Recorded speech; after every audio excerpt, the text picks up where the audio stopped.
Bienvenido al Habituallamiento, tu podcast de referencia donde podrás aprender sobre nutrición, entrenamiento, biomecánica y todo lo relacionado con la última actualidad del ciclismo en general y con los mejores profesionales.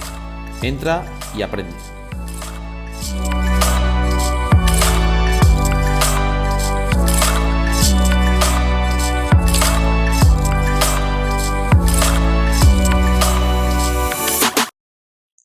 Muy buenas a todos y bienvenidos una vez más a tu podcast de ciclismo, tu podcast favorito, El Habituallamiento. Y bueno, hoy a falta de un invitado, no traemos un invitado, traemos a dos y muy grandes invitados. Por supuesto, antes de dar la presentación a nuestros queridos invitados, vamos a saludar, como no, a nuestros queridos compañeros del Habituallamiento, Raúl Cetrán, Chema Arguedas, Javier Sola, David Barranco. Muy buenas a todos. Buenas tardes. Bueno, los invitados que vamos a presentar a continuación son dos grandes del ciclismo en pista. Uno es Eloy Izquierdo Rodríguez y otro es Jaume Mas Martín. Muy buenas a los dos. ¿Qué tal? Buenas tardes. Bueno, o sea, ya sabéis que estáis aquí como en una familia y que os sintáis súper a gusto, súper bienvenidos y como no, también daros las gracias por la asistencia a nuestro podcast porque os tenemos en muy alta estima. Os vamos a presentar a Eloy con un pequeño currículum suyo, tanto a Jaume como a Eloy. Eloy es en concreto doctor en biología, licenciado en educación física, entrenador nacional de ciclismo, preparador físico en la Selección Nacional de Ciclismo en Pista en los Juegos de Atenas de 2004. Actualmente es entrenador en ciclismo adaptado.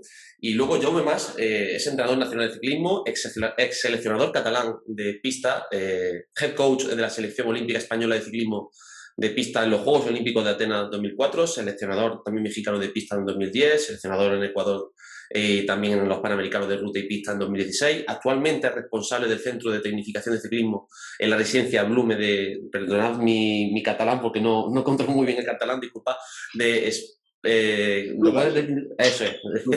Si lo puedes definir tú, mejor. Va a salir mejor que lo que hago yo. Perfecto.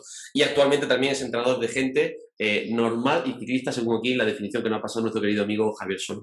Un placer tener a los dos y nada, nos gustaría que nos contarais un poquito más sobre vosotros, aparte de este currículum profesional, bueno, que os explicáis un poquito y os autodefináis un poquillo para que os conozcamos un poquito más en persona. Así que a continuación, John, cuéntanos. Bueno, yo había sido corredor, fui ciclista y por diversas circunstancias tuve que dejar por cuestiones familiares. Y luego, pues bueno, a raíz de estar varios años fuera del ciclismo, me volvieron a llamar para llevar un grupo en el Velódromo de Barcelona, un grupo de niños. Y fue entonces a partir de que empecé a formarme y empecé a buscar para formarme para todo lo que era, sobre todo el entrenamiento, para luego adaptarlo a la pista. Y a partir de entonces, pues bueno, pues fui combinándolo con trabajando en casa, trabajando en el negocio familiar y luego pues ya a partir del 2000, un poquito antes del 2000 al 2000 ya me dediqué de pleno al entrenamiento. Muy bien, fenomenal. Cuéntanos un poquito sobre ti, Eloy. Pues yo estoy en el ciclismo de casualidad porque realmente empecé a trabajar en preparación física en algunos otros deportes, pero por casualidad me buscaron un conocido de un ciclista profesional y para que le echara una mano con el entrenamiento. Era Javier Castellar, esto fue allá por el año 81. Y entonces, pues bueno, empecé a trabajar con él sin haber estado en el mundo del ciclismo. Y a raíz de eso, pues bueno, me aficioné como entrenador y estuve pues llevando otros corredores en amateur y luego entré en la Federación Valenciana, en el centro de tecnificación que había aquí, en el CEAR, cuando empezó, en la que fue en el año, ya en el 99 o por ahí. Entonces conocí a Jaume al cabo de 2 años y bueno, nos pusieron a trabajar juntos y hasta la fecha. Bueno, fenomenal. Pues estamos encantados de que estéis aquí ustedes con nosotros. Bueno, ya conocéis seguramente el formato de otros episodios. Normalmente, más o menos, aunque nuestro compañero Raúl siempre hace hasta 3, 4 y 5 preguntas de manera cariñosa. Vamos a intentar hacer un mínimo de 2 preguntas por cabeza. Y bueno, creo que aquí el que tiene que empezar seguramente es aquella persona que tiene mucha relación con vosotros, que es nuestro querido amigo Javier Sola. Y no sé si Javi le gustaría comenzar con ese turno de pequeñas preguntas para empezar a aprender con vosotros. Yo no sé ni qué preguntarle a Jaume, porque como hablo con él todas las semanas casi, ¿no? Sí. ¿Qué le voy a preguntar, no? Y a Eloy, bueno, lo veo bastante menos, pero de vez en cuando coincidimos en Sierra Nevada o donde sea, a veces ahí en altura. Bueno, voy a hacer la pregunta un poco a los dos, ¿no? Que también me gusta preguntar a muchos de los invitados que vienen esta pregunta de qué evolución estáis viendo a día de hoy en el mundo del ciclismo y concretamente en la pista. Es decir, ¿veis que ha evolucionado mucho estos 20 años atrás con respecto a la actualidad? Es decir, ¿qué recorrido estáis viendo que va habiendo a nivel de todo, de material, de entrenamiento, qué os parece la evolución que va teniendo la pista? Bueno, empiezo yo, Eloy. Sí. Bueno, yo voy a explicar una pequeña historia, ¿no? Cuando a mí me hicieron, no me hicieron responsable, me hicieron ayudante del grupo de persecución por equipos, porque eso fue una idea personal en su momento era el presidente que había de la Española, el Pérez. Manolo Pérez. Manolo Pérez, sí. Manolo Pérez. Fue una idea personal de él porque a él le gustaba mucho esa prueba y me llamó. Y entonces yo, bueno, fui a Valencia y empecé a ayudar al seleccionador. Lo explico así para que veáis cómo va el tema. Y entonces a partir de empezar a trabajar, pues me hicieron cargo del grupo de persecución por equipos y chicas. Y entonces a mí, me acuerdo yo el primer día que llegué allí, Fernando Sellés, que yo creo que fueron los artífices de todo lo que pasó luego, que era el director técnico, que no estuvo muchos meses con nosotros, pero lo que hizo, yo creo que lo hizo muy bien y lo quería hacer muy bien. Entonces a mí yo lo explico siempre porque me presentaron a Eloy, que yo Eloy lo conocía de verlo por las pistas, por la Pelús, que él estaba con Valencia y yo lo veía ahí enseñándoles a los corredores a hacer estiramientos y a hacer ejercicios allí en la Pelús, y lo conocía de eso. Pero el día que me lo presentaron fue muy curioso, porque yo, aparte, venía un poco rebotado de una historia que hoy no explicaré en la misma federación. Y cuando me lo presentaron, yo me acuerdo que lo primero que le dije a Fernando y a él, le dije, perfecto, muy bien, me parece muy bien, es un señor muy formado, pero usted o tú, no me acuerdo cómo le dije a Eloy, tú te dedicas a lo tuyo y yo me dedico a lo mío, ¿de acuerdo? Y tú estarás en tu parcela y yo en la mía, porque al final yo lo que pedí y lo que me dio Fernando fue un especialista de fuerza, ¿de acuerdo? Y yo todavía hoy veo la cara que pusieron los corredores de persecución y las corredoras que había en aquel momento cuando les dijimos que tenían que entrar en el gimnasio, ¿vale? Menos algún corredor que ya hacía algo, pues la sorpresa fue mayúscula. Entonces, te estoy hablando de eso, fue en el año 2000. O sea, estamos hablando que parte de lo que la pregunta que me estaba hablando Javi, de lo que se está haciendo ahora, yo creo, y no creo que nos equivocamos mucho, que es el trabajo de fuerza, sobre todo el trabajo de fuerza que se está haciendo, tanto en el gimnasio como específico en la bicicleta. Eso ha hecho que se lleve mucho más desarrollo.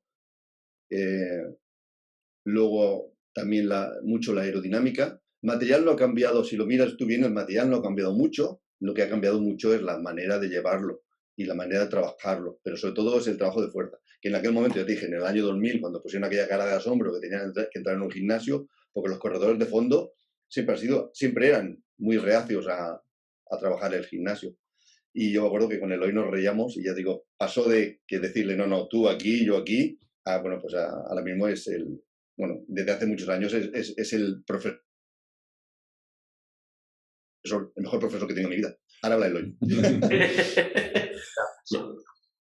Bueno, yo sí, efectivamente pasó eso que ha contado Jaume y yo dije, pues bueno, pues a trabajar. Y la verdad es que los dos creo que teníamos buena relación con Fernando Sellés, con el director técnico, y él creo que nos apoyaba y también tuvimos la suerte también de que a Manolo Pérez lo han criticado mucho y en aquella que era entonces presidente de la Federación Española. Pero bueno, a él le gustaba la pista y apoyó la pista. Luego, bueno, lo criticaron hasta que consiguieron cargárselo, pero los que han venido después lo han hecho bueno. O sea que yo tengo un buen recuerdo de él y tengo un buen recuerdo de su preocupación por la pista. Creo que después no lo ha habido. También cuando efectivamente con la fuerza tuvimos ahí bastante que hacer para convencer a los ciclistas, sobre todo a los de persecución. Luego también tengo una anécdota que estábamos en una concentración de las primeras y me viene Jaume y me dice tienen que ir a 120 de cadencia con un desarrollo que no me acuerdo exactamente el que era, pero era ya un desarrollo de competición de entonces, que él pretendía que fuera en individual, tenían que ir a esa cadencia. Dice, así que organízate y a trabajar. Y los pusimos y efectivamente fueron saliendo los números, fueron saliendo las cadencias y fueron saliendo los resultados, pero ese fue el trabajo. Hasta entonces me parece que no se iba, por lo menos con ese desarrollo y con esa cadencia, o sea, ya era un desarrollo alto, me parece, aquel, ¿no, Jaume? Sí, ¿podéis explicar un poquito ahora, por ejemplo, en persecución por equipos, qué desarrollo suele llevar un tío, un ciclista, un Pro? Un pro. Bueno, Para que se haga una idea la gente de plato y piñón. Aparte que es muy personal, pero por ejemplo cuenta que estamos hablando, claro, eso es decirte, es más o menos aproximadamente, más o menos, ¿vale? O sea, estamos hablando que pueden llegar a llevar un 66-14. Atentos, ¿eh? O sea, es que queríamos saber un poco la dimensión del 53-11 que llevan los carreteros, pues a ver un plato de 66 dientes. Vale, exacto, ten en cuenta que, pero claro, el tema está, es lo que hablamos, o sea, siempre nos asombramos con el desarrollo, pero lo interesante es saber qué hay que hacer para llevar ese desarrollo. El desarrollo lo puede llevar, bueno, yo no, pero lo puede llevar cualquiera, en bajada lo puede llevar cualquiera, pero luego hay que arrastrarlo, ¿me entiendes? Entonces, claro, la pregunta que decías antes, todo ha cambiado mucho, ¿me entiendes? Y ahora se lleva muchísimo más desarrollo, pero yo creo que la razón es esa, es porque hay mucho más trabajo detrás que antes había, ¿no? Y antes, por ejemplo, digo, estás hablando del 2000, nosotros que éramos una selección con muy pocos recursos y yo, ya te digo, yo venía de haber visto muchas cosas fuera, yo no había salido nunca, bueno, sí que había salido a correr fuera con la selección catalana, a Francia y habíamos salido a Italia. Y en mi época de corredor había salido en Holanda y tenía la idea de más o menos de eso, pero cuando, por ejemplo, con Eloy, pues es lo que dice él, ¿no? O sea, Eloy es preparador físico y yo le digo, la idea que tenía era esta, no tenemos que ir así, así, así. Entonces él lo que hizo fue programar todo el trabajo para llegar a hacer a esos objetivos. Eran otros momentos, eran otros desarrollos, porque ahora son desarrollos que no creo que no llevan ni para calentar, pero en aquel momento era lo que se llevaba y llegamos a ver que, por ejemplo, los australianos, que en aquel momento estaban dominando, o los ingleses con Wiggins, pues podrían llevar 2 puntas más de plato que nosotros. O sea, que si nosotros llegamos a llevar 52-13, ellos podían llevar 54-13, o el equivalente, ¿de acuerdo? Pero que decir que se trabajaba con esos desarrollos casi todo el mundo. Ya digo, ha evolucionado todo, sobre todo, ya digo, hay que buscarle el qué, ¿no? Porque con Javi a veces hablamos mucho de esto y para saber qué están haciendo y sí que nos damos cuenta, porque aparte hacemos nuestras preguntas indiscretas, que todo el mundo trabaja muchísimo más la fuerza.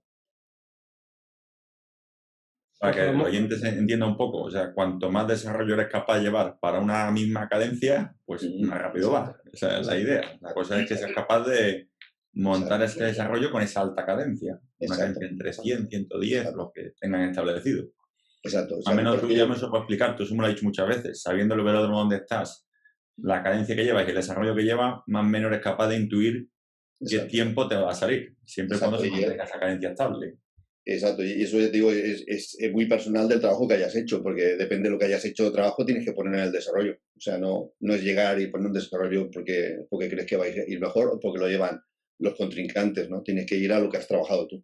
y con esto Eloy era clave para hacer todo el trabajo previo. Y Eloy, cuéntanos cómo se llega a un desarrollo de 5314, ¿qué proceso hay que hacer? Supongo que serán muchas generaciones para llegar a meter 60 y tantos dientes. Uy, 60 y tantos, yo creo que ahora ya no, eso sí lo veo, es un trabajo, básicamente es un trabajo de fuerzas, aquí no hay, si antes trabajábamos en persecución por equipos, creo que la cadencia que llevaban era sobre 125, me parece, ¿no, Jaume? Sí.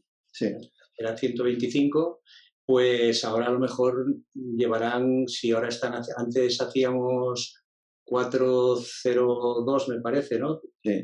402 y ahora están haciendo 347, pues hay que llevar ese desarrollo y ponerse la cadencia que irán, pero no creo que vayan a mucho más de 105 o 110. Irán ahí. Entonces es un trabajo completamente diferente. El trabajo de fuerza se va a transformar en un trabajo en que ellos, el par que tienen que dar ahora es superior al que tenían que dar antes. Sin embargo, los vatios, pues bueno, pueden ser, son más vatios, por supuesto, pero antes los sacábamos los vatios a base de cadencia, ahora a base de torque. A la base de fuerza. Es un poco lo que pasa en atletismo. De la época de Carl Lewis a Ben Johnson, hay un salto en el entrenamiento de la fuerza sobre el entrenamiento tanto de la técnica de zancada como de la cadencia, de la frecuencia de la zancada. Entonces, son dos conceptos de dos formas de trabajar. ¿Por dónde hay más margen? Pues quizá ahora se está viendo que el margen es por la fuerza. O sea, igual que ha pasado en el atletismo, la ganancia de fuerza tiene más progresión, más margen que la ganancia en cadencia. Y hablamos de fuerza trabajada en el gimnasio de manera, no sé, perdonad mi ignorancia, poder mover más rápido la sentadilla o trabajo fuerza específico en la bici, haciendo, no sé qué tipo de ejercicios. Bueno, hay dos o sea, se puede trabajar la fuerza de dos maneras. La fuerza más específica en la bicicleta y luego menos específica en cuanto al equipamiento en el gimnasio. Pero siempre hay que tener en cuenta la velocidad, es decir, en cualquier entrenamiento de fuerza aplicado a cualquier deporte, una parte del trabajo más específico tiene que ajustarse la velocidad a la velocidad a la que se va a ejecutar luego el movimiento en alguna medida, introduciendo una sobrecarga. Es decir, un lanzador de peso que tiene un gesto similar, por ejemplo, al de un jugador de béisbol, no es lo mismo los 7 kilos que lanza el lanzador que los 100 y pico gramos o 200 que pueda pesar la bola de béisbol. Entonces, aunque el trabajo de fuerza en una parte será similar, en otra parte tiene que ser diferente porque si no les va a alterar. O sea, el trabajo inadecuado altera la cadena cinética y altera el resultado. ¿A qué velocidad de ejecución trabajáis más o menos cuando trabajáis por velocidad de ejecución? Sobre 0,7-0,8 metros por segundo. Viene a coincidir con la potencia, quizá con la potencia máxima en un levantamiento. O sea, procuramos ajustar. Jaume además está ahora trabajando de esa manera con los chicos suyos del centro de tecnificación y se verá, yo creo que se verá el resultado porque es adecuar, en vez de buscar manejar cargas altas, es buscar manejarlas a una velocidad. Esa velocidad es más o menos, puede que sea un poco en torno al 50% de la velocidad que aplican en la pedalada. Vale. Creo que la velocidad de la pedalada debe ser 1,2. 1,2, 1,3, claro. Y entonces ese trabajo, claro, para introducir la sobrecarga tiene que ser con menos velocidad que la... Sí, al final lo que voy buscando ante esa velocidad específica, poco a poco, con esa misma velocidad, a aplicar cada vez más torque, o sobre todo más par, como lo estáis comentando ustedes. Claro, eso implicará que en principio debe aumentar el torque, es decir, ese corredor... Pero es lo que cuesta, es que claro, a altas velocidades es lo que cuesta. Claro, ese corredor debe, eso junto con un entrenamiento de torque también hecho en la bicicleta, debe permitirle, con un desarrollo un poco mayor, mantener la misma cadencia.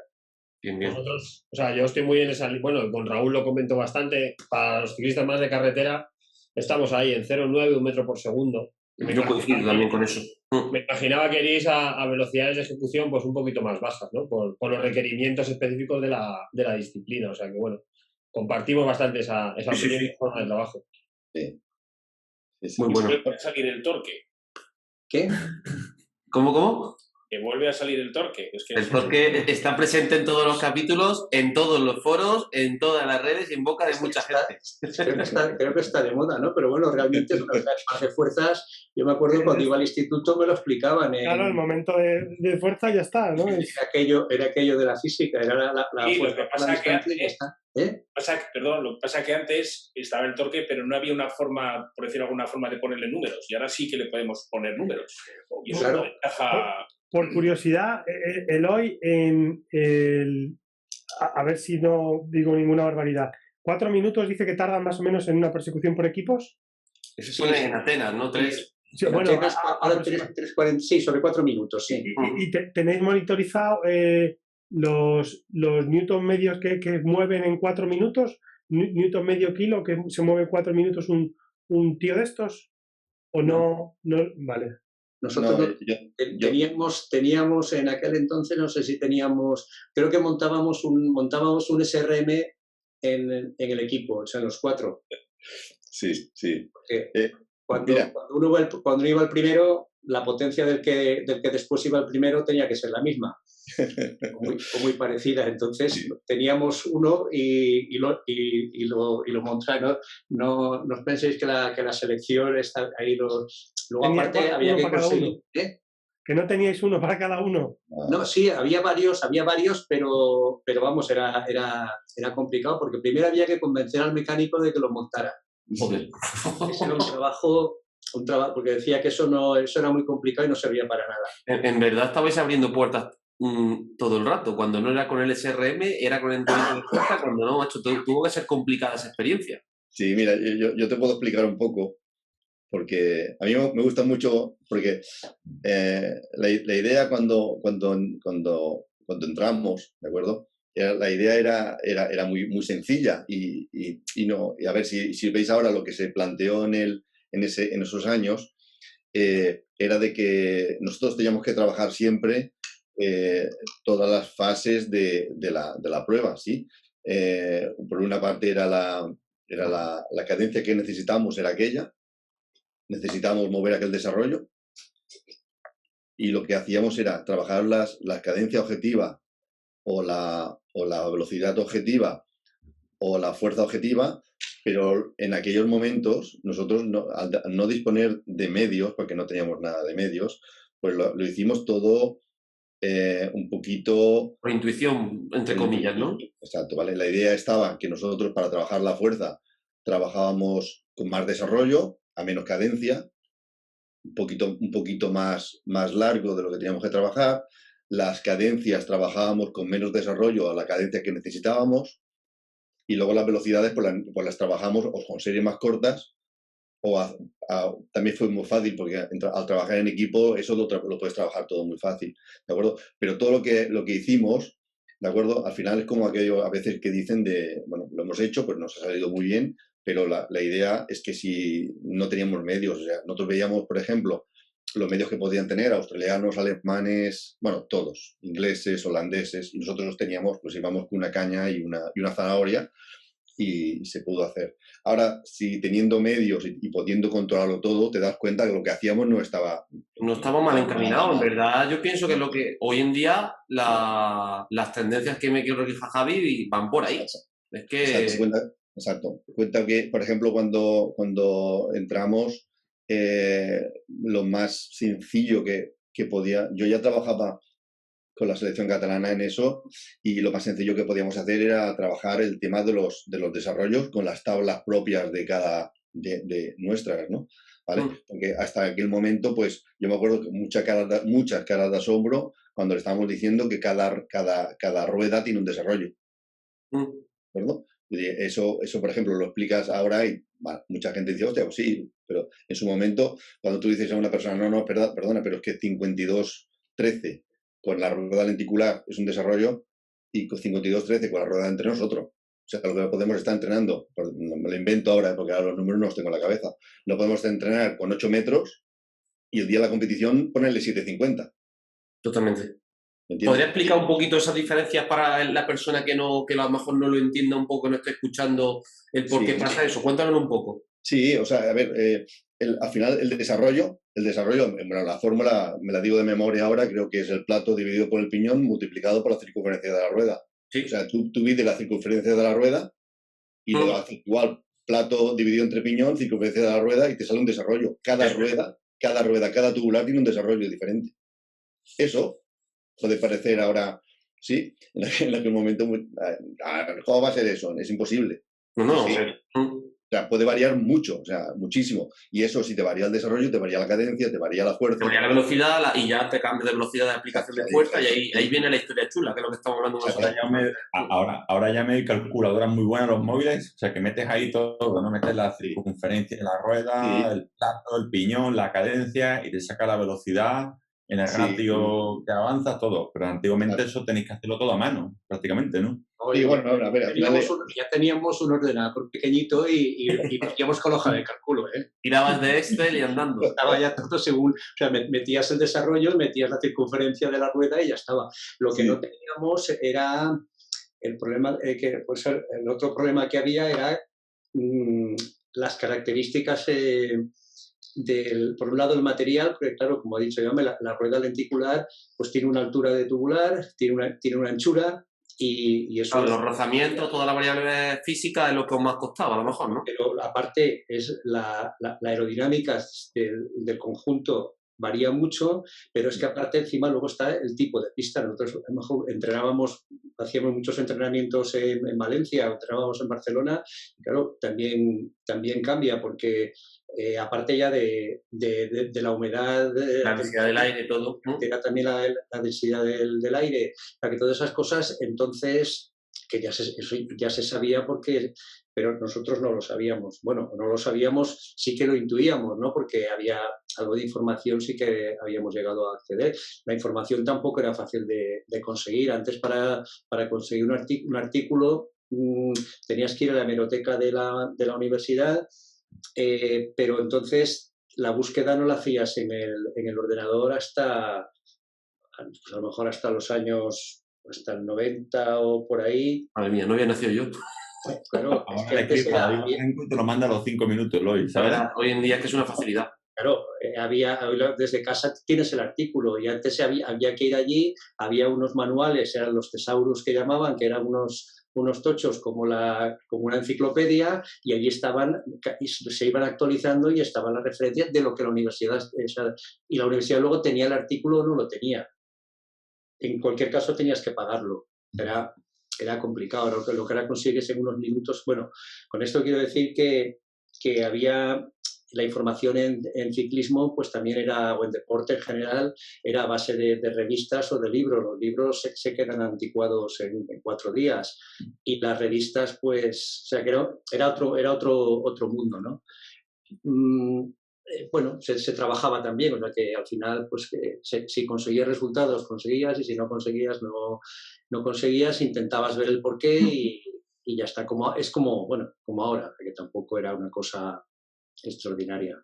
¿Y cómo controlabais retomando un poco este tema de la fuerza que habéis dicho, en el 2000 tenéis algún encoder ya para controlar la velocidad de ejecución y eso? ¿O? No, en el 2000 algo pudimos trabajar con un Globus, un encoder Globus que fue el primero que yo conocí, pero lo usamos. Teníamos datos, empezamos a trabajar y a coger datos solo con los velocistas, porque llegó un momento en que dice Jaume que entró como ayudante del equipo de persecución, lo que no ha dicho es que luego acabo de jefe de todo. Y entonces, claro, nos tocó ya no trabajar con el equipo de persecución, sino trabajar también con los de velocidad. Y ahí también tuvimos que, en fin, y sí, bueno, llegamos a tener un encoder, pero yo en aquel momento no llegué a pasar con el encoder más que de usarlo, o sea, de aprender a utilizarlo, porque es que con esto de los datos pasa una cosa, que los datos que tomas hoy y por la mañana y no los analizas por la tarde, mañana ya no sirve, porque estás tomando otros datos. Y ahora, hace poco encontré, o sea, grabábamos con las bandas, hacíamos grabación de los tiempos electrónicos, o sea, teníamos un cronómetro electrónico y se imprimía en un papel, ¿no? Y entonces yo todavía, no hace muchos meses, en una carpeta encontré del año 2004, del año de los juegos, encontré un taco así de tiempos que no había tenido tiempo de pasar a la hoja de cálculo. Claro, es que hoy en día son más rápidos todo el procesamiento de datos, porque claro, antes no era cojo los datos y ya los tengo en ordenadores, ahora tengo que sacar el fichero, lo tengo que meter en un programita, lo paso al Excel, y encima en esa época que ni Golden Sheet existía, ni ULOCAO, ni nada. No, antes había que teclearlo. Vale, tío. Ahora también. de chinos. Hay mucha tarea de tecleado también ahora, ¿eh? Sí, pero que era que... No, quiero decir que aunque algunos tiempos, o sea, los tenías, ¿no? Los tenías, pero le quiero decir que el dato que tomas, si no lo utilizas inmediatamente, ya no te sirve de nada, porque claro, estás acumulando cada día. Sí, pierde valor. Y ya pregunto, ¿vosotros creéis que en los próximos años España tendrá un equipo de persecución realmente competitivo? No. Si hablamos de siglos, a lo mejor. Eso se está grabando, ¿no? ¿Por qué Eloy? ¿Por la tecnología? ¿Por la gente? ¿Porque no hay afición? ¿No hay voluntad? ¿Por qué crees que es eso? Eso luego fuera de cámara. Vale. No, yo si quieres me puedo meter en un jardín, pero lo puedo explicar. Perdona un momento. Cuando yo me hice Twitter, yo creo que fue de las primeras personas a las que seguí. Te seguía a ti. Sí. Y de hecho te he preguntado un mogollón de cosas por Twitter y casi siempre me has contestado. Sí. Me ha llamado mucho la atención lo crítico que eras con mogollón de cosas de la selección, contabas mogollón de anécdotas de hace muchos años. O sea, a lo mejor te sigo en Twitter de hace 10 años, ¿eh? O sea, que fíjate... Seguro. Y siempre me ha parecido, antes de que digas algo, o sea, que siempre has tenido una visión muy crítica de todo y pues nada, que ahora ya que te lo quería decir, no he tenido tiempo al principio, pero siempre me ha llamado mucho la atención el hablar sin tapujos de las cosas, ¿no? Que no sé hasta qué punto... Mira, lo primero, ¿este es el primer capítulo o podemos hacer otro, no? Porque, sí, hacemos otro. Yo te puedo explicar una cosa muy, muy sencilla. Mira, yo, por ejemplo, yo que he aprendido muchas cosas, pero he tenido muy buenos maestros, ¿de acuerdo? Porque yo desde mi padre, que también fue seleccionado catalán y aprendí muchísimo de él, muchísimo. Fue la primera persona que empecé a aprender. Pero luego he aprendido mucho del doctor Piero Galilea, del Franček Drobnik, del CAR. He aprendido de Xavi Ràfols, he aprendido de una persona que tampoco me quiero olvidar nunca, que es el Jordi Porta, que es una eminencia de la fuerza en la INEF de Barcelona. ¿Vale? Luego aprendí mucho y sigo aprendiendo con Eloy mucho. Y últimamente, pues los últimos años que hablo con muchos de vosotros, sí, con Javi, y con Javi hablamos cada 2 por 3 también, ¿vale? Entonces con eso te quiero explicar, cuando yo llegué a la federación hay una cosa muy sencilla, o sea, tú si quieres hacerlo bien tienes que rodearte de gente muy buena, ¿de acuerdo? O sea, tú ten en cuenta que en aquel momento yo en 2 años me pude rodear de la gente que quería trabajar, ¿de acuerdo? A Eloy me lo impusieron, ¿sí? ¿Vale? Luego no lo cambiaría por nadie, ¿vale? Porque aprendí muchísimo de él. O sea, luego con Jordi Porta. Jordi Porta vino a raíz de una cosa que no entraré hoy porque no quiero mentar a nadie, que no me hace falta, pero Jordi Porta entró como preparador de fuerza de velocistas y era una eminencia en el trabajo de fuerza, la que también, ¿de acuerdo? Luego pude escoger los masajistas, pude escoger los mecánicos que quería trabajar con los mecánicos. Con eso estoy diciendo que... Gente de confianza. Exacto. Lo que se pudo hacer es un gran equipo, ¿de acuerdo? Si ahora quisiéramos hacer un equipo de cara al futuro, porque inmediato es imposible, lo ha dicho Eloy, ¿vale? Se tendría que hacer un gran equipo, ¿de acuerdo? Con la gente muy, muy, muy cualificada, con una persona que sepa hacerlo, ¿me entiendes? Que sepa dirigir el grupo, pero que hay gente muy cualificada. Y en este país hay gente muy cualificada, ¿de acuerdo? Pero hay que hacer un equipo. A mí, por ejemplo, muchas veces que he tenido ofertas para irme fuera o hacer fuera cosas, yo, por ejemplo, siempre lo he dicho, digo... o como equipo no soy nadie. Nadie. O sea, eso es un necio el que lo haga, el que lo diga. Entonces, lo que hace falta es primero hacer un buen equipo. Una vez que hagas buen equipo, ¿de acuerdo? Puedes empezar a trabajar. Pero es el tema este, ¿no? Hasta que no se vea que se puede hacer esto, es muy difícil, porque ten en cuenta que nosotros, sin muchos medios y nos lleguemos a acercar a los equipos campeones a 2 segundos y medio, ¿de acuerdo? De hacer una medalla de oro. Ahora estamos a 20 y tantos segundos, ¿de acuerdo? Pero que eso, a ver, tenemos una materia prima impresionante. Por genética no es, o sea, seguramente hay muchísimos deportistas muy buenos en España, la historia está a nivel metodológico. Yo a los corredores siempre les decía, digo, ¿veis aquellos corredores? No tienen 3 piernas, o sea, tienen 2, o sea que vamos a hacer igual, o sea, es lo mismo, ya aparte nosotros, y genéticamente nada, que envidiar a nadie, menos en algunas especialidades, ojo, por ejemplo, hay países que por su morfología son mucho más grandes que nosotros, pero también aquí también hay gente grande. Y lo que venía con David hablando, de críticos muchísimo. Él hoy me conoce y soy muy crítico.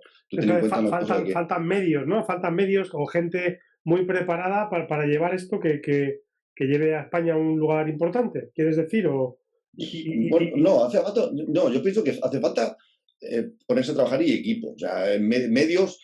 Falta la gente preparada para eso. Sí, no, hacer un equipo. Sí, hay gente muy preparada, muy preparada. ¿Me entiendes? Pero, juntarlas, ¿no?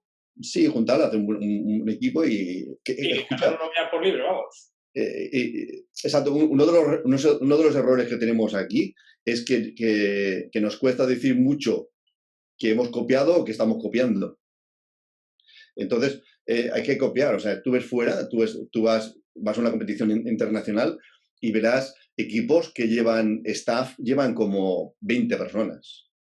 20 personas. Entonces están trabajando para un único objetivo, ¿de acuerdo? Y entonces cuando ves eso, cuando ves que van 3 personas para grabar, por ejemplo, o ves que hay 2 personas para hacer de scouting y para coger datos y para copiar lo que estamos haciendo todos, ¿de acuerdo? Eso ya se ha hecho. O sea, eso no hay nada más inventado. O sea, es copiar. Nosotros nos han copiado. En su momento nos copiaron, ¿me entiendes? Muchas cosas. Nosotros copiamos muchísimas cosas. Porque nosotros cuando empezamos a trabajar, que también a partir de una hoja que llevábamos de un trabajo que habían hecho los alemanes, vale, teníamos que hacer esto, pero ni somos alemanes, ni somos rusos, ni somos franceses, somos lo que somos, ¿me entiendes? Y tenemos que adaptarnos a nosotros, ¿me entiendes? Entonces, hasta que no veamos que podemos hacer eso, ya te digo, lo que he dicho, que nos cuesta mucho, en general, decir que hemos aprendido de o estamos copiando de, es muy difícil. Y desde tu opinión, aprovecho para lanzarte así, ¿qué opinas de, si quieres contestar bien, si no, que se cambie un seleccionador nacional a un año de los Juegos? Por ejemplo, en el caso de la pista. Bueno, a ver... Habla la importancia del equipo, que yo estoy muy de acuerdo contigo. Ahora mismo todo eso que no sé si son positivos o no. Bueno, ¿cómo hablarías tú?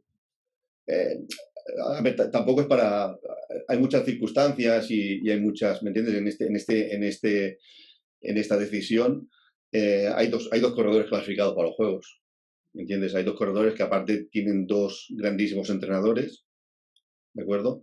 Que son corredores que han hecho mucho trabajo en solitario y han hecho mucho trabajo por su cuenta, y entonces que haya un cambio a un año, nosotros ya vamos tarde para la siguiente Olimpiada, vamos tarde para dos o tres o cuatro ciclos olímpicos, vamos tarde, muy tarde, cada día vamos más tarde. Que se haga el cambio, se tenía que haber hecho antes, se tenía que haber hecho antes, pero que decir que ahora, por ejemplo, pues bueno, hay que empezar ya, o sea, y me consta que se está empezando a hacer alguna cosa, ¿de acuerdo? Pero que decir que el cambio se tenía que hacer. Ok. Que para unos, por ejemplo, lo que he comentado, los dos corredores que forman la selección nacional, que va a ir a Tokio, ellos ni han entrenado con este seleccionador, o sea, no entrenarán con este seleccionador ni con el anterior, ni con el otro, porque ellos tenían sus propios entrenadores, como han sido campeones del mundo sucesivamente, pues digamos que han hecho... ¿De quién habláis? ¿De qué nombres? De Albert Torres. De Torres y Mora, ¿no? Sebastián Mora, sí. Sí. Que son los únicos que van a correr en los Juegos.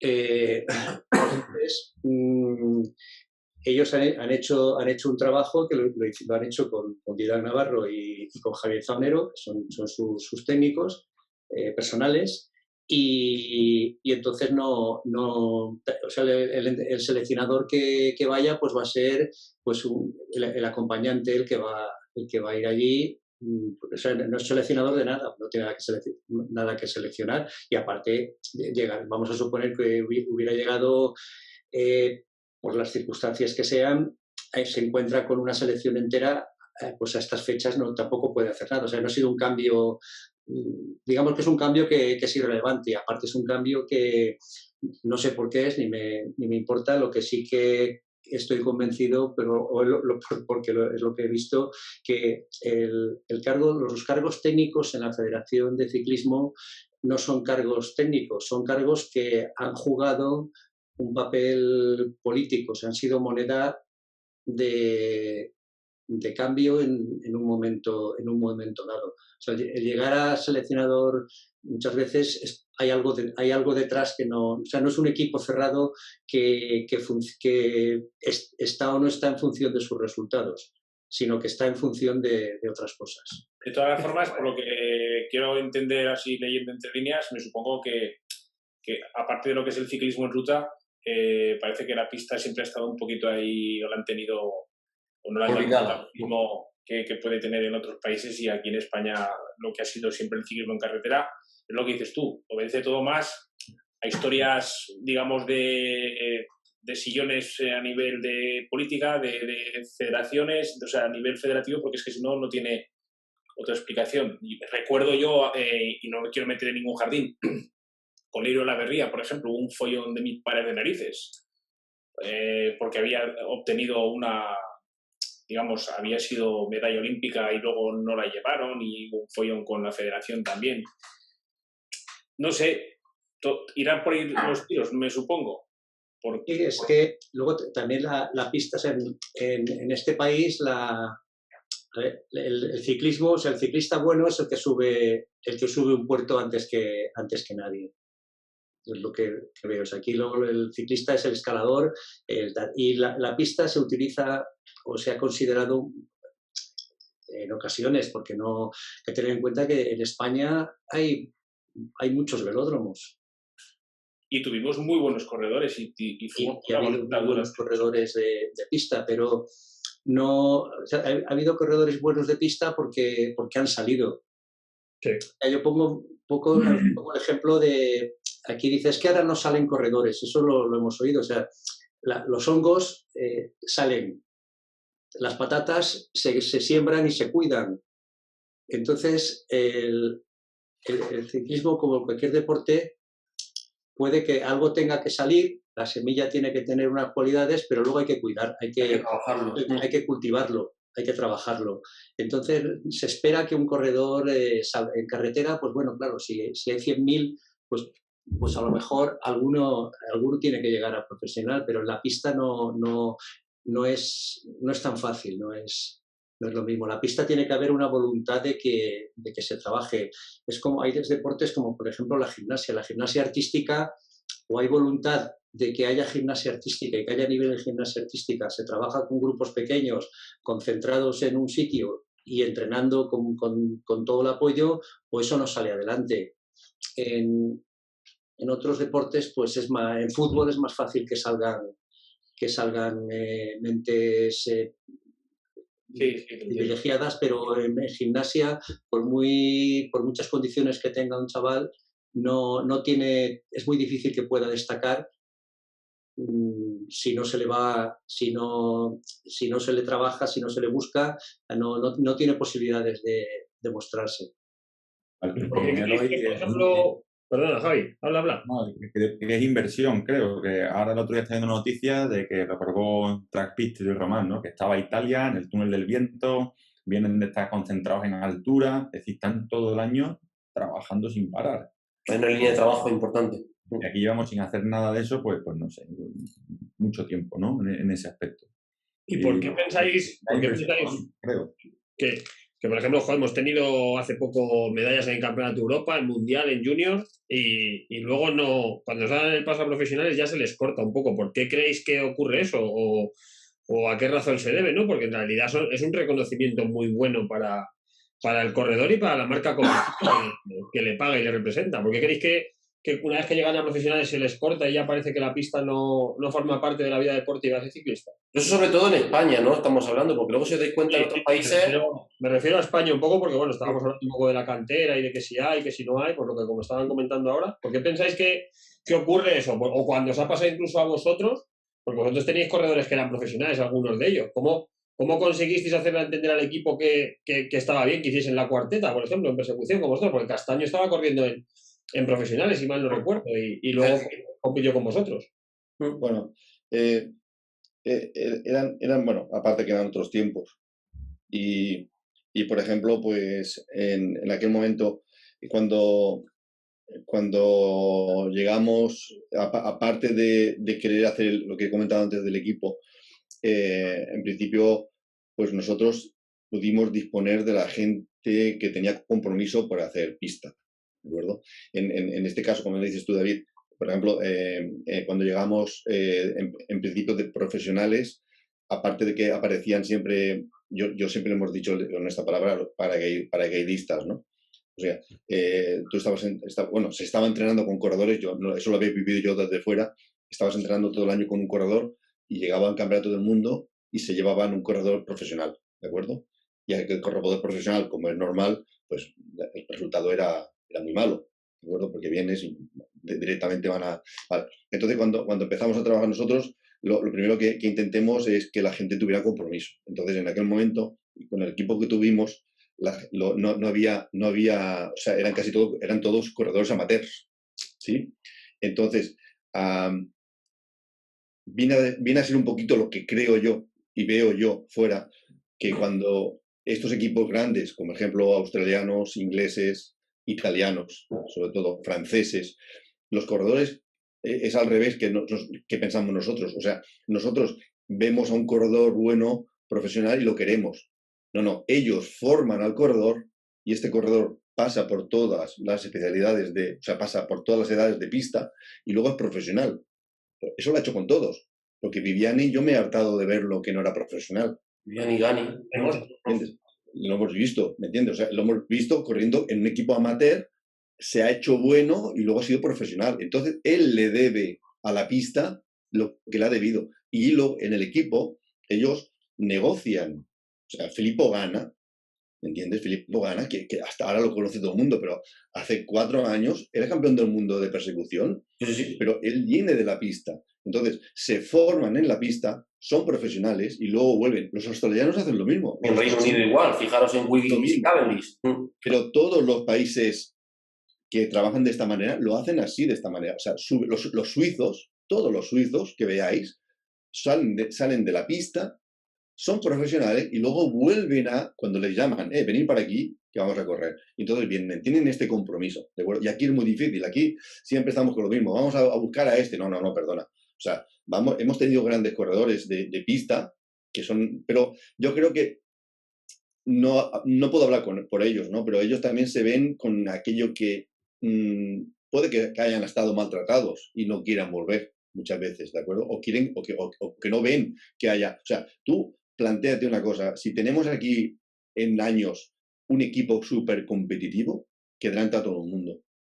Pero hasta no lo tengamos, es normal. Yo, por ejemplo, estos años yo llevo yendo al Campeonato de España de pista, he vuelto a ir al Campeonato de España de pista hace unos años y he visto muchos corredores que han subido a profesionales. Y he visto corredores que hace 4 años no hubieran dado nada por él. Han crecido muchísimo en la pista, ¿de acuerdo? Y creo que solo podría poner un ejemplo, ¿no? Raúl García. O sea, tú lo has visto de cadete y lo es ahora. Ha nacido en la pista. Ese chaval, ya digo, no puedo hablar por él, pero seguro que le pides que vuelva y volverá, ¿me entiendes? Cuando le des garantías de que puede haber una cosa que esté bien, ¿de acuerdo? Pero digo, es al revés. O sea, Raúl, si me permites, llama, Raúl es una enamorada de la pista, ¿eh? Exacto, ¿me entiendes? Estamos hablando, Raúl, del hijo de Félix, ¿no? Raúl García Pierna, sí. Eso es. Exacto, ¿me entiendes? Yo por ejemplo, digo, cuando ves eso, cuando ellos nacen en la pista, o sea, y han nacido tantos en la pista, o sea, ojo, que estamos hablando de que hay corredores World Tour que están ganando etapas de Tour o de Vuelta como Marsolé o como David de la Cruz. Yo te hablo de, por ejemplo, estos dos que son, no es porque sean catalanes, pero los has visto. Y los has visto, a veces, alguno de ellos, entre comillas, maltratado. Y ahora, si dicen, hostia, que ha ganado mucho dinero, vuelve. No, o sea, igual le das de ilusión y vuelven, ¿me entiendes? Y han pasado por la pista, ¿me entiendes? Hay que cambiar un poco la visión a lo mejor de la pista que hay en España, ¿no? Que tal vez deberíamos parecernos más a Reino Unido, Italia y a todos estos países que exacto. Es totalmente compatible, perfectamente. Exacto. En Italia, por ejemplo, yo soy enamorado del trabajo que están haciendo en Italia. Por ejemplo, Dino Saboldi, que lleva 20 años de técnico, que lo que decía antes Eloy, ¿no? Es una persona que va pasando por presidentes y aquel presidente lo tiene a él porque trabaja bien, pero las italianas, casi todas las italianas, en la misma federación, lo mueven todo a que sean todas miembros de la policía, miembros de los bomberos, miembros del ejército, ¿entiendes? Entonces, aquí nos falta un poquito eso. Entonces, es un poquito que todo lo que hemos hecho es generación espontánea. Todo. Menos algunas veces que se ha trabajado como se ha podido, ¿de acuerdo? Con David me decía que he sido muy crítico. Es que eso da para muchos capítulos, ¿me entiendes? Pero podría explicar. Un día venimos aquí todos con el cuchillo en los dientes. He leído bueno, un capítulo no sé si estará en el timeline tuyo de Twitter, pero he leído rajadas de material, de viajes, de cosas que te pasaban que yo decía, madre mía, ¿cómo David, solucionar todo esto? Mira, David, yo solo te voy a poner un ejemplo porque no me quiero hacer muy pesado con esto, porque al final parezco el abuelo cebolleta y no quiero parecerlo, ¿vale? O sea, ten en cuenta que si recapitulamos para atrás y, por ejemplo, vemos el material que usamos en la Olimpiada de Atenas, ¿de acuerdo? Material. Te puedo decir que el 90% tuvimos que lucharlo muchísimo.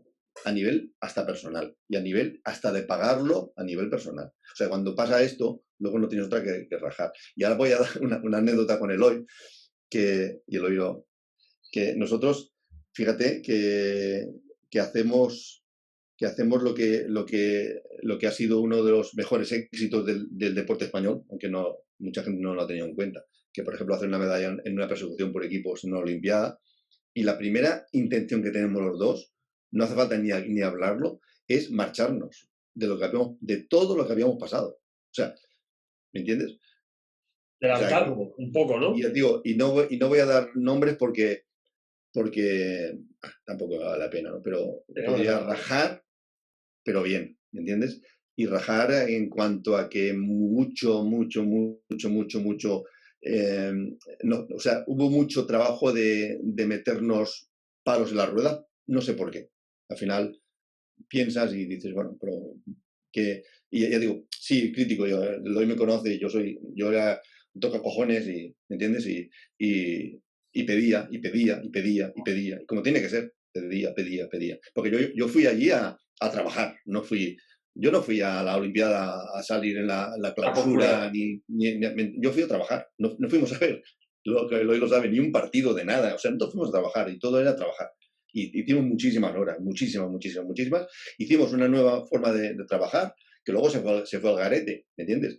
Pero, por ejemplo, ya digo, cuando una persona, y Torrontegui, que estuvo con nosotros, me decía, no, llama, bueno, una palabra muy fea, ¿no? Cuando, con esto, digo, no, con esto nada, con esto se van a quedar aquí con todo, porque digo, fue terrible, o sea, muchísimas cosas, ¿me entiendes? Pero por eso te digo, que entonces cuando ves que tú quieres trabajar bien y cuando encima lo demuestras, ¿de acuerdo? Ves que todo lo que te cae, ves que, ¿me entiendes? Entonces, claro, sí, ya digo, y crítico tiene que ser siempre, y objetivo, sobre todo muy objetivo. O sea, tú ten en cuenta la cosa, que nosotros a muchos resultados éramos muy objetivos. Hay resultados que los haces por muchas circunstancias, pero hay resultados que los haces estudiando muchas cosas, ¿me entiendes? Entonces, al final nosotros, todo el trabajo que se hizo era para hacer muy buenos resultados. Si no se hubieran hecho, hubiera sido el mismo trabajo que has hecho, ¿me entiendes? Pero que ya digo, entonces yo, por ejemplo, a mí me sabía muy mal, por ejemplo, y ten en cuenta una cosa, ya no es por mí, a mí no me importa, ¿no? Pero, por ejemplo, una persona como Eloy que ha trabajado tanto y que luego resulta que, bueno, tuvimos que pasar muchas cosas. Yo digo, no es el día, ¿me entiendes? No es el día porque reiríais de lo que había. Vamos a preguntaros algunas cosillas así que teníamos pendientes. Chema, dale tú con algunas que tenías por ahí pendientes. No sé, me he quedado así un tanto... me está gustando mucho este capítulo porque se están viendo cosas muy interesantes. Ya con el futuro que ya me he quedado flipado con la diferencia de segundos que hay entre lo que es el primero y lo que estamos ahora nosotros, ya alucinas. Una locura. ¿Veis a nivel femenino, veis a nivel de chicas alguien que pueda alcanzar, por ejemplo, el palmarés o de Leire o la Berría, que es, por decirlo de alguna forma, la última corredora? Porque, bueno, ahora está ahí que seguimos a Tania, ¿no? Que es la que llevas tú, ¿no, Javi? Sí, se la ha pasado al fondo Tania. Bueno, nos queda mucho camino todavía. ¿Veis así a alguien o también está complicado? Bueno, a ver, Eloy, ¿dónde? Bueno. Yo suelto, yo no va para ningún particular. No. A ver, yo vuelvo a decir lo mismo, que no tenemos nada que envidiar a nadie. No tenemos que envidiar a nadie. Lo que sí que tenemos que echar en falta es cuidar bastante más a las corredoras. Y no te hablo a nivel local ni a nivel autonómico, te hablo a nivel de que luego ellas vean una salida. O sea, tú puedes trabajar muy bien con un chico, una chica, pero luego tienen que tener una salida, ¿me entiendes? O sea, hay muchas corredoras que han dejado de hacer pista, o muchas corredoras que dejarán de hacer pista porque no le ven un futuro. Pero tenemos materia prima, hay un montón de materia prima. Yo digo que ¿A qué te refieres con verle salida? Económicamente le compense, Raúl. Que le compense... Llega un momento que si tienes que decirte entre carretera y pista y ves que en la pista no hay un futuro económico, pues ¿tú qué haces? Y luego encima no hay medios, por lo que parece ser, o no los quieren poner o no los ponen, es que tampoco creo que motive mucho. Bueno. Yo, si os sirve un poco, la semana pasada, bueno, yo tengo 2 niñas, una con 5 años que está montando en bici, y la semana pasada tuvimos aquí en Madrid, que se ha hecho como una pequeña liga de pista, había 180 niños en la pista. Joder. O sea, Andalucía. Parece que les gusta, ¿eh? O sea, yo me quedé impresionado de las pruebas, de cómo se lo pasan, pues eso, y estamos en una época del COVID, o sea que a lo mejor incluso hay miedo de algunos padres, pero no sé, creo que es una disciplina que es lo que decís, que hay que darle trabajo, que es muy bonita y que yo creo que los niños, si la viven, es un poco lo que decíais, ¿no? Que si la viven, les va a acabar convenciendo. Vamos, mi niña la semana pasada estuvo ahí compitiendo y este fin de semana, según salimos, lo primero que dijo es que cuándo se podía volver, y vuelve este fin de semana.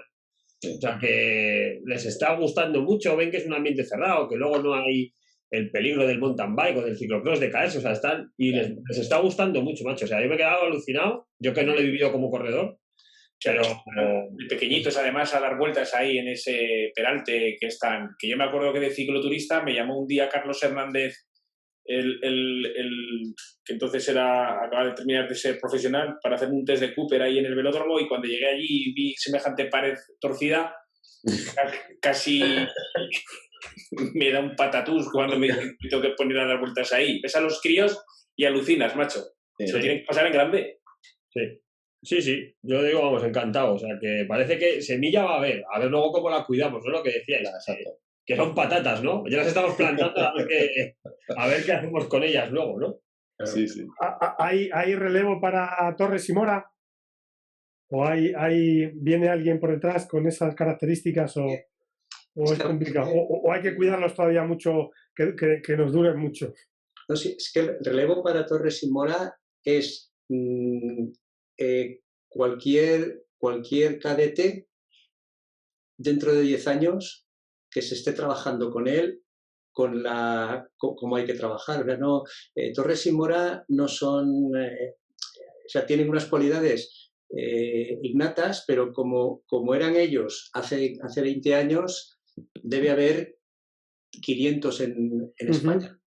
Entonces, lo que pasa es que lo que hay que ver es, ¿hay algún grupo de trabajo que sea capaz de trabajar como se ha trabajado con Torres y Mora? Pues probablemente, o sea, a lo mejor los que están entrenando a Torres y Mora, si cogen a un corredor los hacen iguales dentro de 10 años, claro. De 15 años, pues probablemente lo lleven ahí a ese nivel o parecido. O sea, estar ahí. Otra cosa es que a lo mejor en los otros países también están trabajando y a lo mejor en vez de ser campeones del mundo son terceros, pero estar ahí. Entonces, para estar ahí hace falta los medios para estar. No sé, Fernando Alonso puede ser muy bueno, pero si no tiene un coche en condiciones, no puede, y si el coche no se lo hacen y si no lo hacen, que es todo como ha dicho antes, ya hombre, es un equipo lo que tiene que estar trabajando con un ciclista. Lo que no le dé lo que no se lo den sus entrenadores o no le dé la selección, se lo tendrán que conseguir por su cuenta, si quieren, pero tú comentabais antes si habría alguien que pudiera sustituir a Leire, no lo sé. O sea, chicas en bicicleta hay muchas ahora, pues es que se trabaje, en el momento haya un sitio en que se trabaje, habrá gente que quiera entrar o que quiera estar. Ahora, en un sitio y que luego le vean la salida, por ejemplo, una chica no puede aspirar a una carrera profesional en ciclismo al mismo nivel que un chico, con lo cual probablemente sus aspiraciones profesionales sean menores. Es decir, que una chica que reciba que esté... Yo siempre he dicho que en la pista, cuando la gente me decía, es que en la pista se gana poco, digo, cuenta lo que te sale el kilómetro con la beca que tienes en la pista y a lo que le sale a un corredor profesional, quitando los figuras, porque claro, todo el mundo mira a Alberto Contador, pero podías mirar al resto del equipo y a ver lo que se en la parte baja. A cualquiera de los Pro Conti que entrenamos nosotros también, ¿no? Claro. Hay que verlos, claro. O sea, una beca de los que están en la selección olímpica son becas que son más que las que pueden cobrar la que puede cobrar un corredor profesional. Entonces, y es más, la pista es más cómoda de trabajar. De trabajar, es compatible con más cosas.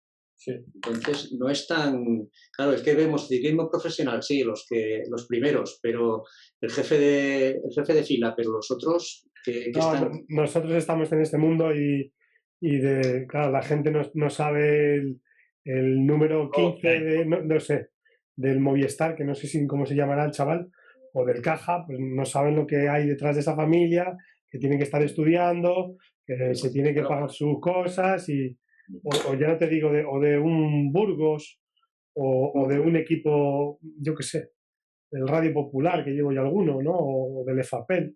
Esa gente son profesionales y son currantes de la bici, no tienen nada que ver. Hay quien se dice profesional y está pagando por ser profesional. También. Yo te quería hacer una pregunta, Jaume.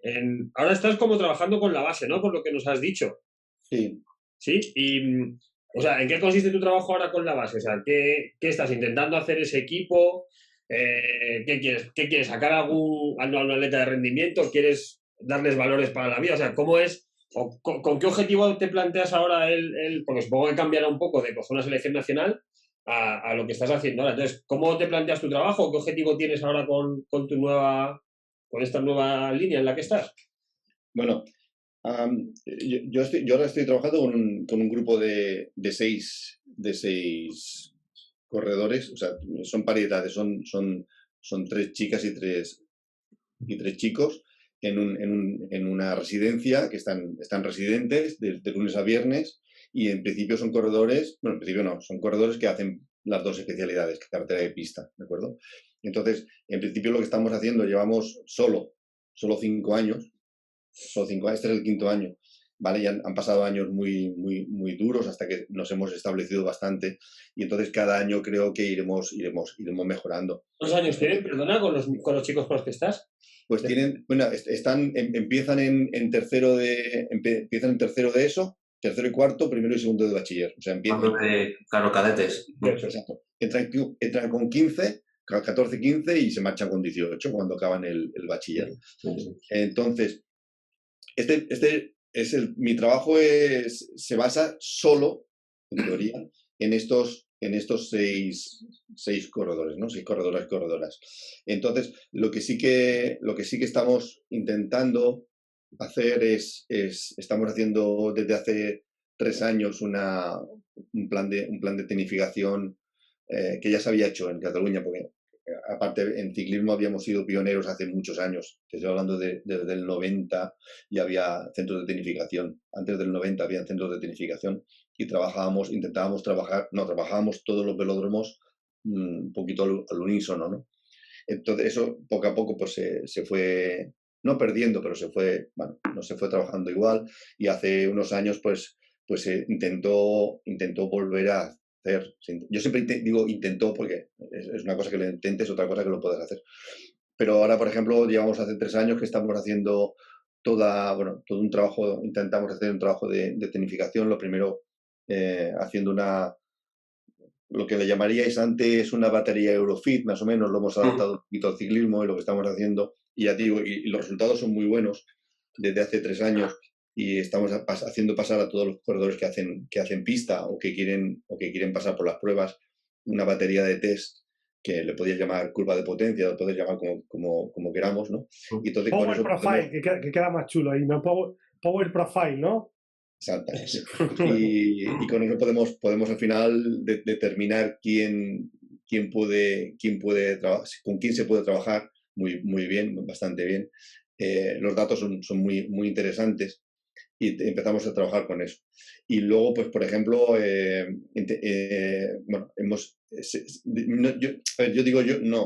todos, entre clubs y escuelas, pues se ha conseguido de que podamos tener muy buena participación y que los corredores empiecen a tener bastante más compromiso con la pista.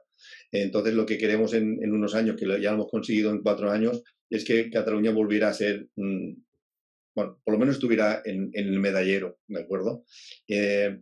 Con eso lo que intentamos es que en años venideros pues volvamos a hacer una potencia a nivel estatal, y poco a poco pues intentaremos salir más fuera, más al extranjero, como ya habíamos hecho en su momento. Pero digo, estamos hablando de que antes del 90 ya habíamos salido a correr a Francia, y intentamos salir fuera, porque aparte es donde se aprende, aparte de correr aquí los campeonatos de España, las copas de España. Entonces, ver un poquito todo esto. Entonces, es lo que estamos intentando hacer. Yo un poco también, para ir un poco ya casi acabando, que Gabri, a mí me gustaría que me dijeseis cada uno qué prueba vuestra es la favorita, y qué prueba es la favorita y cuál os parece la más técnica. Eloy, ¿a ti cuál es la que más te gusta? Fondo, velocidad. Fondo. A mí la que más me gusta es la persecución por equipos, y la más técnica la americana. O sea, de ver me gusta trabajar en la persecución por equipos porque la puedes controlar, es una prueba cerrada, pero para mí la más bonita para ver es la americana, sobre todo cuando he conseguido llegar a entenderla un poco, no del todo, porque me pierdo, o sea, a veces para saber, me acuerdo estar con Jaume y preguntarle, ¿quieres cabeza de carrera? Pero a veces lo conseguía hasta ver yo mismo.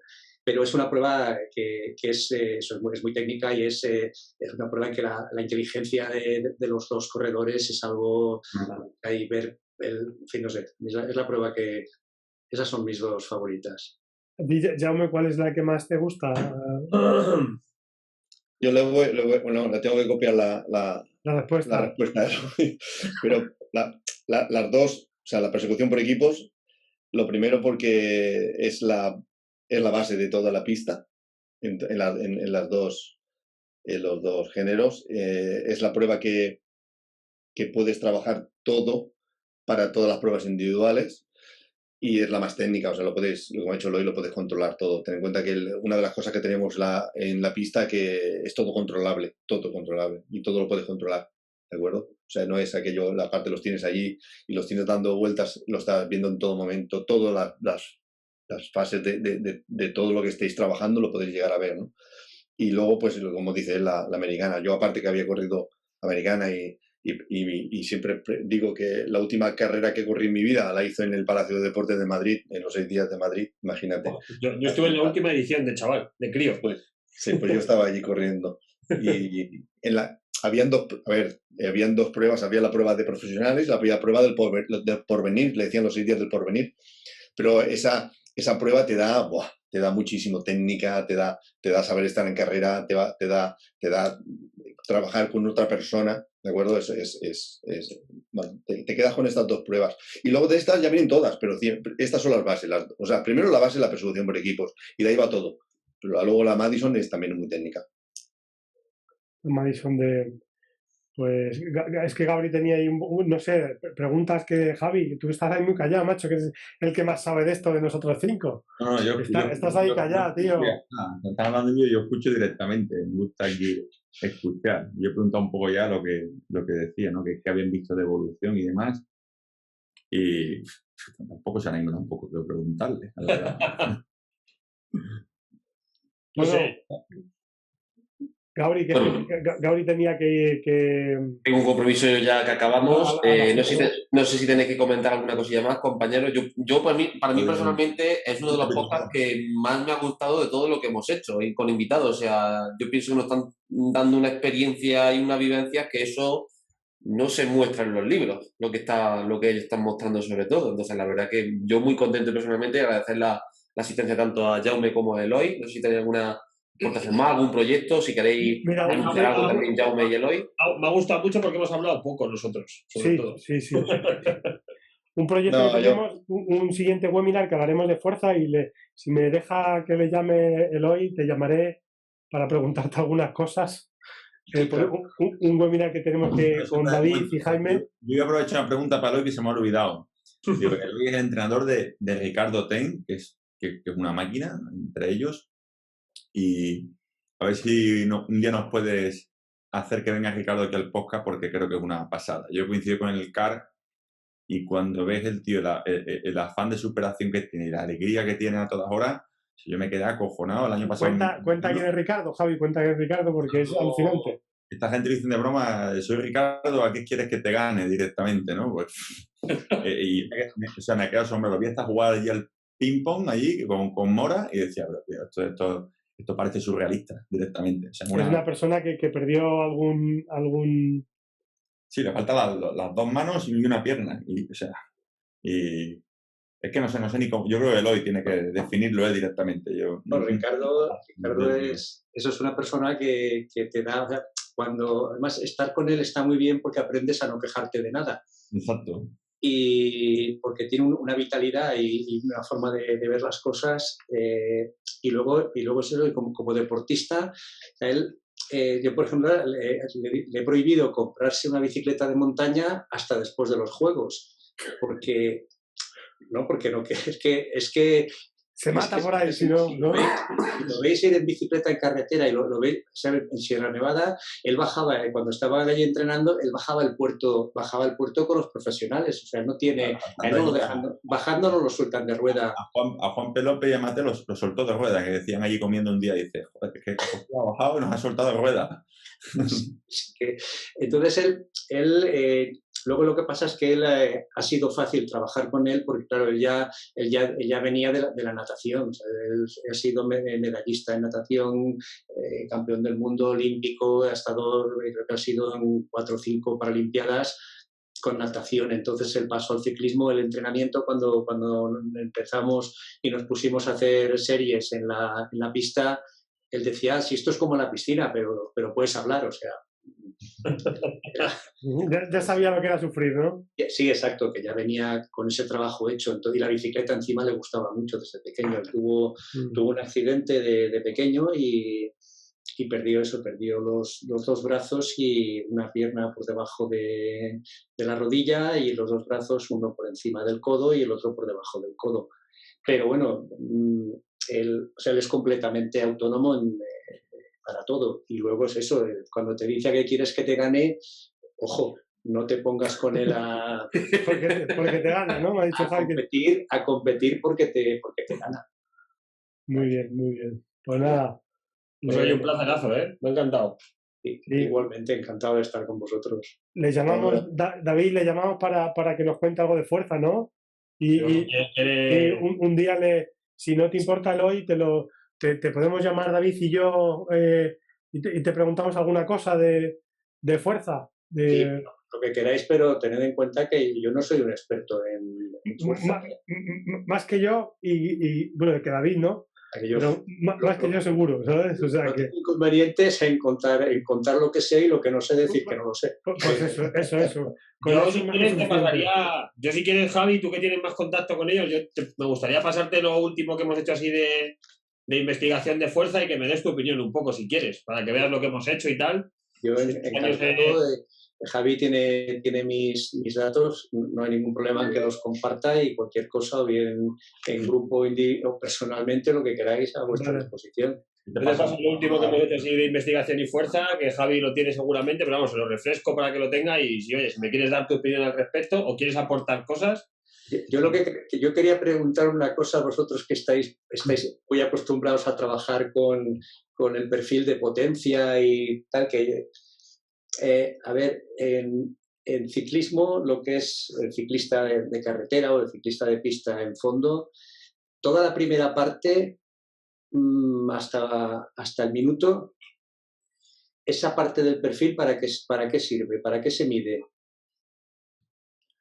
¿Te refieres desde segundo cero hasta 1 minuto aproximadamente? Sí, exacto, de los 6 segundos, los 10, los tal. O sea, se puede ver en toda la curva hasta dónde dura lo que sería la fosfocreatina, prácticamente se puede ver. Sí. O la capacidad, la glucólisis anaeróbica casi que se puede ver. Sí, pero ¿para qué me sirve en un ciclista saber la fosfocreatina?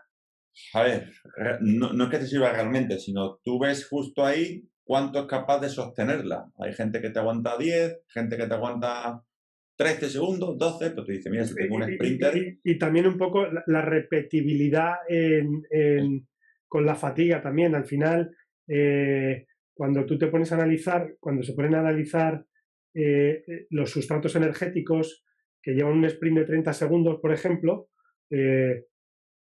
según van pasando sprints, si son 2 minutos de descanso, 3, la contribución de la fosfocreatina es diferente. Entonces, yo creo que más que ver ahí los 10 segundos y los 20 segundos, ver cómo varía también con la fatiga y con el esfuerzo, ¿no? Y entonces, si nos preocupamos de eso y nos preocupamos del FTP, ¿por qué dejamos de lado el umbral aeróbico? No. Has metido un chaco. No dejamos aquí. No. A ver, Gabri se tiene que ir, lo podemos despedir nosotros, pero vamos, que tenemos para otra hora, ¿eh? El umbral aeróbico, ¿te refieres al LT1, VT1? Sí, al LT1. Primer umbral. Definámoslo como primer umbral. Como primer umbral, tenemos 3 capítulos más, si quieres, Eloy. Sí, ¿no? Eso hablamos, sí. De hecho, somos defensores de ese trabajo también. Sí, tenemos ahí...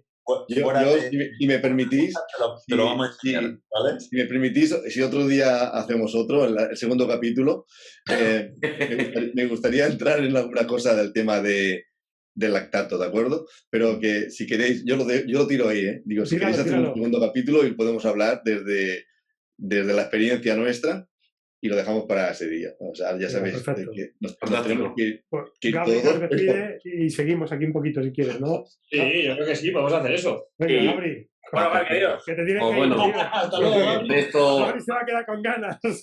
Pues ya me lo contaréis y de todas maneras, como lo vais a dejar grabado, luego lo veis. Sí. Pero nada, agradeceros por supuesto la asistencia tanto a Jaume como a Eloy por maravillarnos con todo su conocimiento y toda su experiencia. Ha sido un placer tenerlos con nosotros. Recordad a todos los oyentes que nos podéis encontrar tanto en el podcast, el correo del podcastelhabituallamiento@gmail.com. Recordad que también tenemos un grupo de Facebook donde estamos ya más de 2.100 personas en dicho grupo, donde compartimos tanto contenido gracioso y obviamente los propios contenidos del podcast. Y también recordaros que hay un propio canal de Telegram donde estaría actualizado de todos los contenidos que vamos subiendo desde el podcast. Así que nada, un gran abrazo a todos, chicos. Me despido también de mis compañeros que seguirán aprendiendo con los cracks de Jaume y Eloy. Y nos vemos en próximos episodios. Hasta luego.